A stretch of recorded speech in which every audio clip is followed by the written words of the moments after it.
Question number 52. Consider a laminar flow of water over a wide plate. So this is my plate here.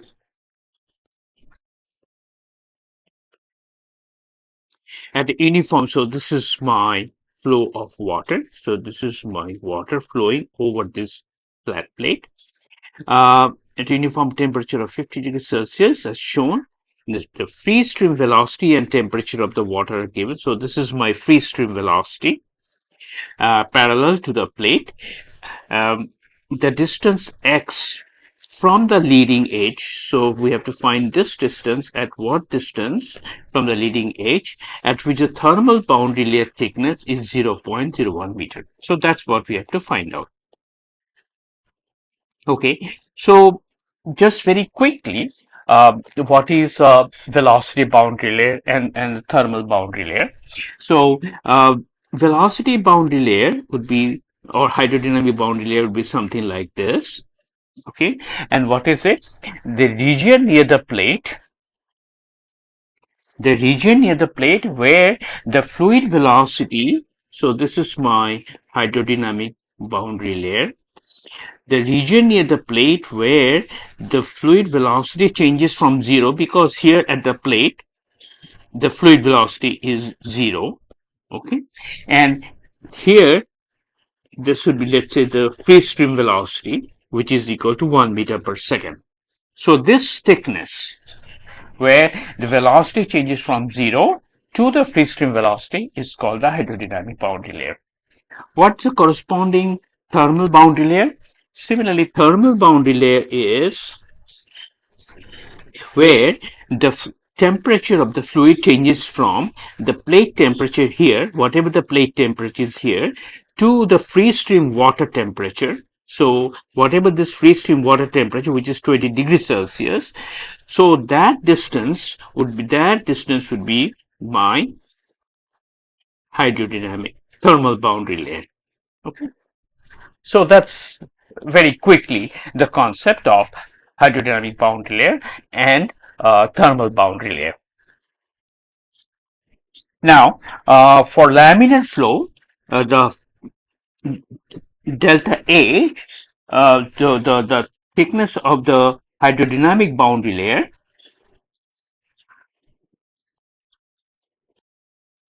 is given as 4.91 x squared by square root of v x over nu, where v, of course, is the free stream velocity, and this is the point distance x, whatever the distance x from where we are measuring, and nu, of course, is the kinematic viscosity. And the relationship between, for the laminar flow, relationship between the thermal boundary layer and the hydrodynamic, this is my thermal boundary layer and this is my hydrodynamic boundary layer, is given by Paul-Hausen, where we say the hydrodynamic boundary layer divided by thermal boundary layer is equal to Prandtl number of the fluid. Okay. So we can say this equal to 4.91x divided by square root of Vx over mu is equal to thermal boundary layer thickness times Prandtl number to the power 1/3.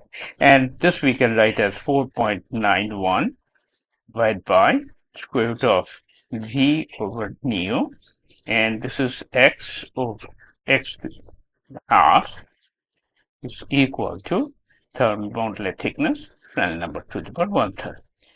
So we have to find out at what distance, that means at what value of x, the delta t value is, at what value of x, delta t value is equal to 0.01 meter.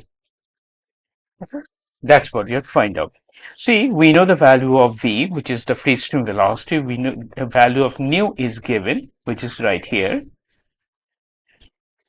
And this is equal x raised to the power half, and this is of course 0.01 meter, and this Prandtl number value is given as 7.01. So it's very easy to calculate the value of x. Careful about units.